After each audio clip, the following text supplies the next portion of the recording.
Oy, good day mga kamots. Welcome back to our YouTube channel. So Holy Week na naman nga mga kamots at karamihan na naman sa ating planong mag long rides at pumunta sa kung saan sa ang mga destinasyon na magaganda ngayong holidays. So in this video mga kamots, share ko nga sa inyo yung ginawa naming long rides nung Maudi Thursday or April 17, 2025. Bali ang destination nga pala namin dito is sa Infanta, Quezon. Bali ang oras nga pala niyan ay mag-aalas 4 na madaling araw, kaya naman nag-gear up na tayo mga kamots para simulan na natin ang ating long rides ngayong Holy Week. Dahil nga long rides namin ngayon, i-share ko sa inyo mga kamos kung ano yung mga setup ko kay Blacky Beat, mostly sa panggilid nito. I-share ko rin sa inyo mga kamos yung mga maintenance na ginawa ko rito bago kami mag long rides. At sa long rides nga na gagawin natin ngayon, kasama natin ngayon si manager. Para kahit papano may sasalo ng gastos natin pagdating sa mga destination na pupuntahan namin. Bago nga kami umalis dyan mga kamos, nag-pray muna kami na sana gabayan at ingatan kami ng Panginoon, lalong-lalo na yung mga mahal namin sa buhay, lalo ng aming anak na may iwan dito sa aming bahay. After nga namin mag-pray, nilabas ko na sa garahe si Blacky Beat para makapag-take off na rin kami dahil may susunduin pa kami sa Tayuman Jollibee. Bali may mga kasama nga pala kami sa long rides na to, so hindi lang kami dalawa ni manager. So isa rin sa mga purpose kung bakit ko sinama si manager para may katulong tayo pagdating sa mga pagkuha ng mga magagandang videos. At saktong alas 4 nga ng madaling araw, paalis na kami yan sa aming bahay.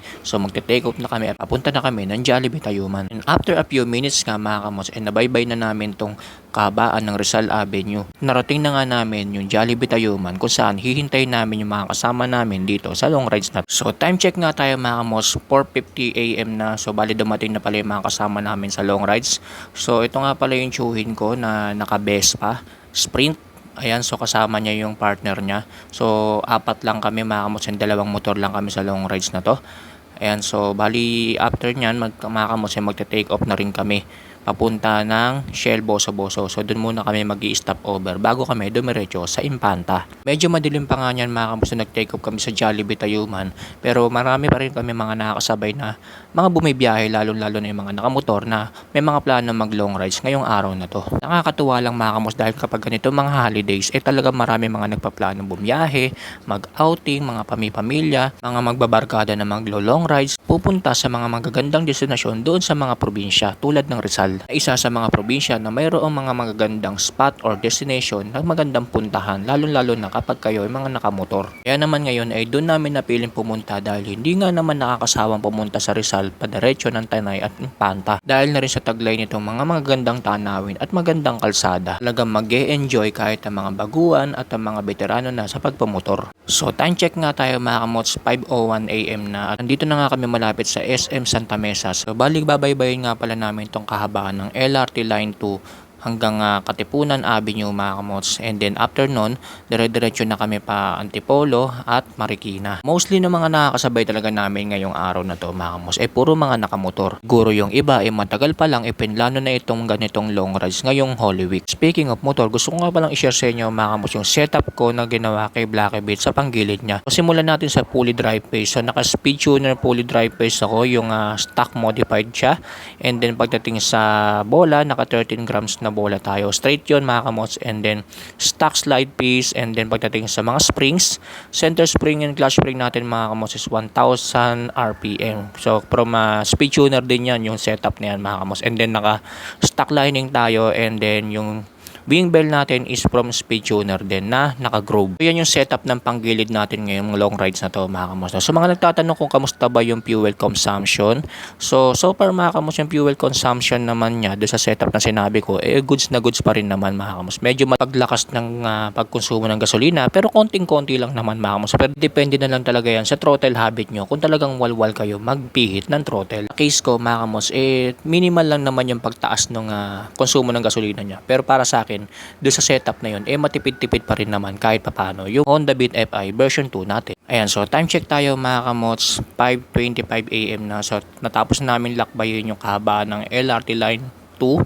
So, dali nandito na kami sa Katipunan Avenue. So papunta na to ng Antipolo mga kamots. Ayan na marami na nga tayo mga nakakasabay ng mga motorista, mga nakamotor na for sure na mga pagawing Rizal Province din ang mga ito. At dito nga mga kamos ay tuluyan ang nagbukang luwayway at binabaybay na nga namin ang kahabaan ng Marcos Highway. So kanina share ko sa inyo mga kamos yung setup natin sa pangkilid kay Blacky Beat. So ngayon naman i-share ko sa inyo yung mga ginawa kong maintenance bago namin simulan tong long rides na to. So basic maintenance lang naman ang ginawa ko kay Blacky Beat mga kamos. So bali nagpalinis lang ako ng panggilid and then nagpapalit na rin ako ng fan belt or drive belt.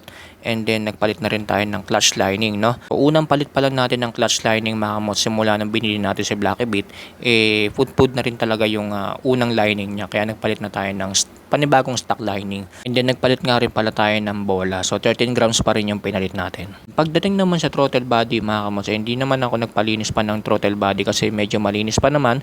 And then gumamit kasi ako ng carbon cleaner. So expect ko na talagang malinis pa yung throttle body natin, kaya hindi ko muna sinama sa maintenance yun. So bali yun lang yung naging maintenance ko mga kamots, yung panggilid, and then pina-check ko na rin yung mga ibang dapat pampalitan tulad nung front bearing natin sa gulong mga kamots, no? Yung bearing sa front wheel. So medyo garalgal na rin kasi maingay na yung bearing at pinapalitan ko na rin. And then chinek ko na rin mga kamos yung mga brakes. Syempre mahalaga yan pagdating sa mga long rides na gagawin natin. Kailangan kumakagat na maigi yung mga preno natin harap at likuran. So bali nagpa-maintenance ako ng front brake. So pinalubricant ko, pinalinis ko, pinatanggal ko yung mga kalakalawang na naipit do sa piston. And then pagdating naman sa rear brake, pinalinis ko lang naman yung yung brake shoe tsaka yung brake shoe housing para matanggal yung mga alikabok at kumapit yung preno natin. At isa pa nga pala sa mga pinalitan ko kay Blacky Beat mga kamos, yung spark plug. So naka ordinary NGK spark plug lang kasi tayo, and then nagpalit ako ng C-Works from Toyota Tucson na spark plug, iridium spark plug mga kamos, and then para masubukan ko na rin yung lakas ng spark plug na yun dito sa long rides na to. At dito nga mga kamos ay binabaybay na namin yung Antipolo Sumulong Highway. It's na summer ngayon mga kamos, ramdam na ramdam pa rin naman kahit papano yung lamig dito sa bandang part na to ng Antipolo. Kaya buti na lang mga kamos, nagbaon kami ng jacket ni manager para hindi naman kami masyadong lamigin sa biyahe na to. Dito na nga tayo sa exciting part ng kalsadang ito mga kamos, kung saan madadaanan natin yung pinaka-iconic na road dito sa Antipolo, kung saan pag nadaanan mo na to mga kamots, talaga namang papasok ka na sa mga magagandang tanawin sa Tanay Rizal. Napakalawak ng kalsada na to mga kamots, kaya naman hindi ka matatraffic pag dumaan ka rito. Dito pa lang mga kamots, talagang may enjoy mo na yung kalsada kasi napakaganda at asfaltado at patag na patag ang kalsada rito. I must admit mga kamots na sa lahat ng mga long rides na ginagawa ko, laging dito ang destinasyon sa may bandang Rizal Province.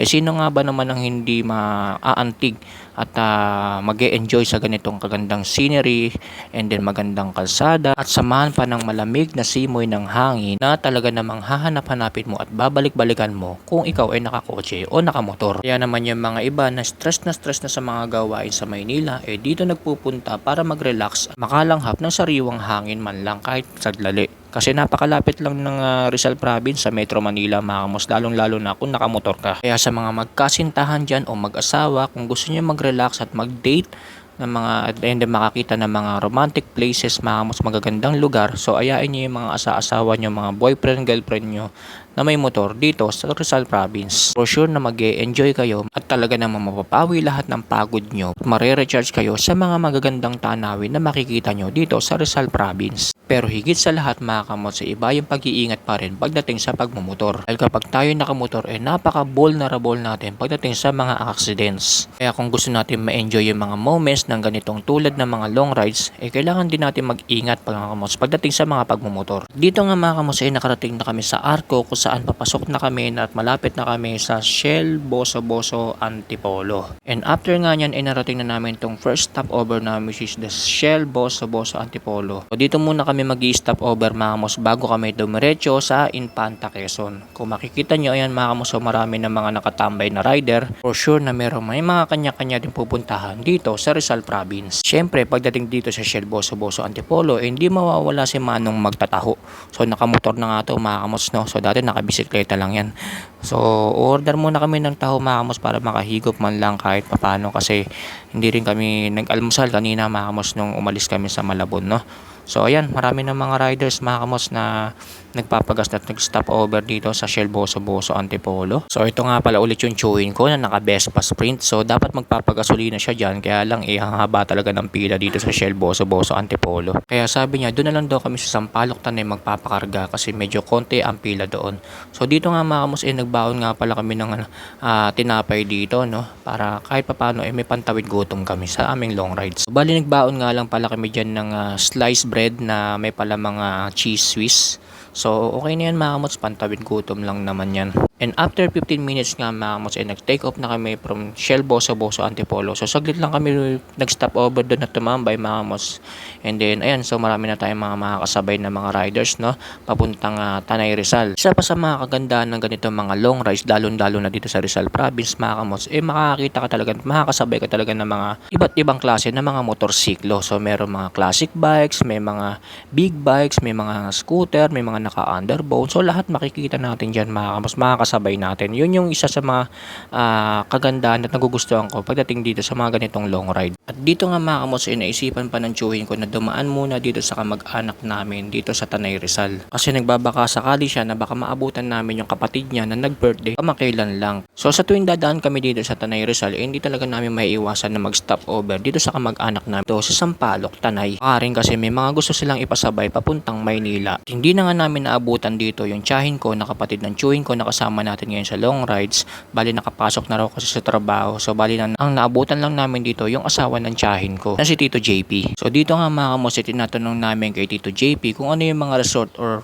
paliguan na punong-puno na ng mga tao ngayong araw na to. Kasi balak nga pala ng chewin ko na maligo dito sa Tanay Rizal. Kaya naman nagbaon sila ng panligo, which is yun ang hindi namin nagawa dahil kami ni manager wala kami dalang panligo kasi wala naman talaga sa plano namin ng maligo dito sa long rides na to. At dito nga ay tinatanong na ako ng chewin ko kung saan kami pupunta after dito. Nag-suggest nga pala siya dyan ng resort na pupuntahan namin. Kaya naman sabi ko kay manager, siya na mag-decide. Dahil kahit saan naman, pwede tayo. Pero expected na namin mga kamos na dahil ngayong Holy Week, marami talaga mga taong pupunta sa mga pasyalan at mga paliguan dito sa Tanay Rizal. After nga namin doon sa bahay ng tiyahin ko sa Sampaloc Tanay, nakaramdam ng gutom itong tiyuhin ko. Kaya naman napastop over kami dito sa Cafe Lia sa Tanay Rizal pa rin mga kamots na. So balak nga pala muna namin mag-breakfast dito kasi yung dalawa medyo inaantok-antok na rin at makapagkape na rin. And so buti nakahanap pa kami ng space and table, and then ito naman yung scenery mula dito sa spot na to sa Cafe Lia. So napakaganda at talaga naman mapapansin mo yung kagandahan ng kalikasan dito mga kamos, no? And then yan, so napaka aliwalas ng panahon at walang senyales na uulan. So sana magtuloy-tuloy yan hanggang hapon, hanggang sa matapos ang aming long rides ngayong araw na to. So dito inas ko na nga si manager natin kung anong gusto niyang almusalin or kainin dito sa Cafe Lia. So syempre siya magbabayad, kaya ako nga siya sinama sa long rides na to Dito nga mga kamos i-order na nga pala kami dito ng tigi-tigisan tapsilog dito sa Cafe Lia. So bali nilibre nga pala kami ng partner ng tiyuhin ko na si Tita Jenny. So maraming salamat sa patreat and pa-breakfast. So napakasarap niyan mga kamos, napaka-solid, napakalambot ng tapa nila. And then meron pa sila mga garnish na gulay, no? So yan, so bali nagbe-breakfast na kami para naman kahit papano sa long journey namin na ito meron kaming lakas na bumakbak sa kalsada. Ayan, so tapos na nga kami mag-breakfast dyan mga kamos, no? So bali nag-uusapan na namin kung ano yung mga susunod na pupuntahan namin. And then hindi ko nga talaga maiwasang mapalingon dito sa likod ng Cafe Lia na to. Napakaganda nga naman talaga ng tanawin at preskong-presko yung hangin mga kamos dahil na rin sa mga punong nakapaligid dito. At habang nagbi-build out nga sila sa loob ng Cafe Lia at nagpe-prepare for the takeoff, gusto ko munang i-share sa inyo itong motor ng tiyuhin ko na Vespa Sprint. So, itong Vespa Sprint na to mga kamos loaded sa mga accessories at mga pyesa. Bali second hand unit nga pala to na bilhin ng tiyuhin ko sa tao lang. So, if I'm not mistaken mga kamos, yung bili niya dito sa Vespa Sprint na to is 200,000. So, mga nasa ganun ng presyo ng bili niya dito. So, hindi na ako magtataka mga kamos kung bakit mga nasa 200,000 ang benta ng seller nito. Kasi nga naman dahil sa mga loaded na pyesa dito sa Vespa Sprint na to. Tulad na lang yung shock niya na naka OKD na front shock. And then naka mini driving light na rin siyang na set up mga kamots, no? And then dito sa part na to mga kamots, ayan, so naka stainless na side stand siya na pang Vespa Sprint. And then yung foot peg na alloy stainless din ng texture. So kung makipapansin nyo mga kamos, loaded na loaded talaga siya sa pyesa. Doon pa lang sa mga bolts niya. Then pagdating naman sa muffler nito, naka aftermarket na rin siya na Best 3. Ayan, so full titanium exhaust yan mga kamots. And then naka fan cover din siya na alloy stainless. And then pagdating sa mugs, ang ganda talaga ng kulay ng mugs nito mga kamos. Aftermarket na rin yan if I'm not mistaken. Maging doon sa mugs, naka-bolts din siya na titanium. Baga talaga tong best pang to, ipinormahan ng dating may-ari kaya mahal ang benta. So ito naman yung helmet ng chewin ko tsaka yung partner niya, AGB tsaka Shoei. Ayan, pang bagay na bagay talaga makamot sa Vespa. And then ito naman si Blacky Beat makamot of course. So na full maintenance na natin yan bago tayo mag long rides. Although tong si Blacky Beat wala namang gaanong madiin na pyesa tulad ng katabi natin Vespa. Pero alagang-alaga ko to pagdating sa maintenance mga kamos, no. Every time na maglo-long rides ako, talaga naman piniprepare ko siya for the maintenance. And then pinapalitan niya mga dapat palitan. And then back tayo dito sa Vespa. Ayan, so naka-stainless nga pala to na side mirror. And then naka-original Daytona handle grip. Ayan, ang ganda. And then ito naman yung panel gauge niyan. And then naka-original quad lock phone holder nga pala tong Vespa na to mga kamos, no. So doon pa lang sa quad lock talagang sulit na sulit na. And then naka stainless bar end. And then etong GB na front bag na to, bili lang yan ng tsuhin ko mga nasa 7,000 plus. Pang best pa talaga yan mga kamos. Kaya medyo pricey and then GB pa yung tatak. And then after nga sa Kapiliya mga kamos, nag-decide na kami mag-take off. And then papunta na kami nito sa Infanta, Quezon. And doon na kami maghahanap ng mga paliguan kasi sabi ng chewin ko gusto nyo talaga maglublob sa tubig dahil sa sobrang init ng panahon ngayon mga kamos, no? Kaya naman pagdating namin doon sa Infanta, doon na kami maghahanap ng mga resort na pwede namin paliguan. Isa nga rin sa mga reason kung ba't sumama yung chewin ko dahil nga gusto niya ma-experience yung mga resort dito sa parting to ng Rizal or Quezon na nakikita lang daw niya sa mga Facebook uploads. Dahil nga sa long weekend ngayon due to Holy Week, na-expect namin na talagang maraming taong mga magpupuntahan sa mga swimmingan o mga paliguan sa iba't ibang probinsya tulad nitong Rizal at Quezon. Kaya naman expected na namin na punuan ng mga resorts dito, pero umaasa pa rin kami mga kamos, nakahanap kami ng resorts na hindi masyadong matao para naman kahit papano ma-enjoy talaga ng tsuhin ko itong rides na ginawa namin dito sa Infanta, Quezon. At dahil nga sa tirik na tirik ang araw habang kami bumibiyahe, naisipan na rin namin ni manager na sabayan ng tsuhin ko at yung partner niya sa paliligo. Kaya naman kahit wala kaming dalang damit, maghahanap kami ng mabibilan ng damit para lang makapag-swimming at makapaglublob na rin sa tubig.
At after nga ng mahabang oras na pagbaybay namin sa kahabaan ng Marilaki Highway, ay narating na rin namin itong parte na ito na maraming banderitas, indikasyon na malapit na kami sa mismong arko ng Infanta Quezon. At hindi nga tayo nagkamali mga kamos dahil bago pala makarating sa arko ng Infanta, kumpula na yung mga riders na nag-standby dito para magpa-picture. So this is the fifth time o pang-limang beses ko na nakapunta dito sa arko ng Infanta Quezon.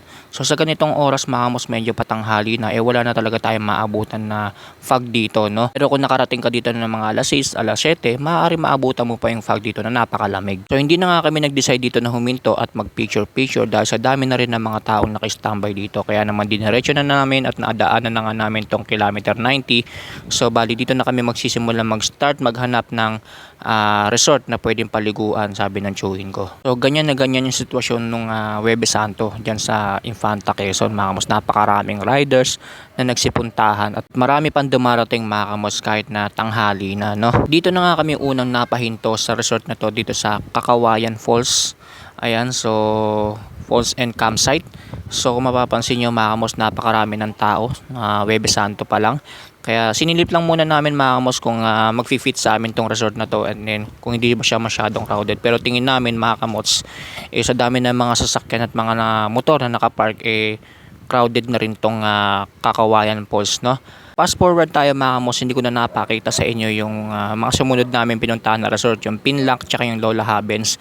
Pero lahat yun crowded mga kamos. So dito kami bumagsak sa pinakadulong resort, which is yung Hidden Paradise Resort dito sa Infanta Quezon pa rin mga kamos, no? So itong resort na to mga kamos, napakaraming swimming pool, kaya kahit maraming taong pumunta, hindi agad-agad siya mapupuno. Kaya lang yung mga cottage punuan talaga mga kamos, kaya sa gilid na lang kami pumwesto. So after nga namin mag-lunch dyan mga kamos, ulan na namin lumusong sa tubig. So mapapansin nyo mga kamos, yung falls na yan, napakalamig ng tubig na nanggagaling dyan. So running water pala yan mga kamos, ibig sabihin yung tubig na nanggagaling dyan nanggagaling sa bundok. Kaya napakalamig ng tubig dyan mga kamos, no? Ayan, so bali yung nagbibideo pala nyan is si manager. Sabi ko videohan niya ako para kahit papano naman meron naman video na pagliligo ko. Ayan, so enjoy na enjoy ako dyan mga kamos kasi bukod sa malamig na yung tubig, napaka-presko pa. Tamang-tama sa napakainit na panahon. Talagang sulit na sulit yung malayong biyahe na binakbak namin mga kamos, no? Napaka-relaxing. At ayan na nga, sinagad ko na ang pag-enjoy ko dito sa paglublob sa tubig. Talaga tumapat ako dun sa mismong falls kasi napakarap sa feeling, tapos para kami na massage dyan, lalo-lalo na yung likod mo pagka tinapat mo yung likod mo dyan. And then napakalamig talaga ng tubig mga kamos, napaka-relaxing. Ako na nagsasabi sa inyo. Paulit-ulit na pagpunta ko dito sa Infanta Quezon, first time ko palang itong napuntahan itong resort na to na Hidden Paradise Resort, and then hindi ko inakala na ganito kasarap pala rito maligo mga kamos, no? So babalik at babalik tayo dito mga kamos somehow and someday. Pero syempre sana marami na rin tayo mga kasama sa long rides na yon mga kamos kapag bumalik tayo dito sa resort na to. Kanina nabanggit ko sa inyo mga kamos, wala talaga kaming baon na pampaligo kasi wala naman kasi talaga sa plano namin na maligo. Pero bali yung ginamit kong boxer dyan, binili ko lang sa Pinlac Falls kasi may mga nagbebenta ng mga panligo doon. So sakto naman, kaya naman bumili na kami ni manager. At dito nga mga kamos, naglublob na rin yung tsuhin ko tsaka yung partner niya sa tubig. So bali umakyat muna ako para bantayan yung mga gamit namin. Since wala kaming cottage na nakuha, sa gilid-gilid lang kami pumuesto para na rin mabantayan ko yung mga gamit mga kamos, no? So mahirap na kasi maraming tao, ayoko naman mag-judge, pero mas maigi na rin yung may magbabantay sa gamit namin. Ayan, so as of now mga kamos, so marami na rin tao dyan sa paliguan na yan. Hindi lang dalawa yung paliguan dito mga kamos, marami pa talaga silang paliguan sa Hidden Paradise Resort. At sa part nga na to mga kamos, sumubay na sa akin si manager dahil gusto rin daw niya ma-experience yung falls. Ayan, so tuwan-tuwa siya mga kamos, para siyang batang pinaliliguan. Many hours later. And after a few hours nga mga kamos ng pagstay namin dito sa Hidden Paradise Resort para maligo, nag-pack up na rin kami at nagbihis na rin, nagbanlaw na rin. So time check tayo, 2:04 PM na. So nag-aya na rin yung chewin ko kasi saglit lang daw talaga siya maglulublob. And then kahit na saglit yun mga kamos, na-enjoy pa rin namin yung paliligo dito sa Hidden Paradise Resort. So napakalamig talaga ng tubig dito. Hindi ko makakalimutan tong resort na to mga kamos. And then I'm sure na marami pa mga hidden resort dito sa Infanta Quezon na napakaganda. At dito nga naglalakad na kami papunta dun sa parking space kung saan nakapark yung mga motor namin. And then ito papakita ko sa inyo mga kamos yung iba pa mga swimming pool o paliguan dito sa Hidden Paradise Resort. Ayan, so marami talaga mga kamos, hindi lang yung pinuwestohan namin. And then ayan yung mga cottage, punuan, and then pwede nga palang rumenta dito ng tent mga kamos. Pero sa case kasi namin mga kamos, since saglit lang naman kami, hindi na kami nagrenta ng tent. Ayan, so Bali ang entrance nga pala dito mga kamos is 50 pesos per head, and then yung sa parking space or parking ng mga motor is 30 pesos.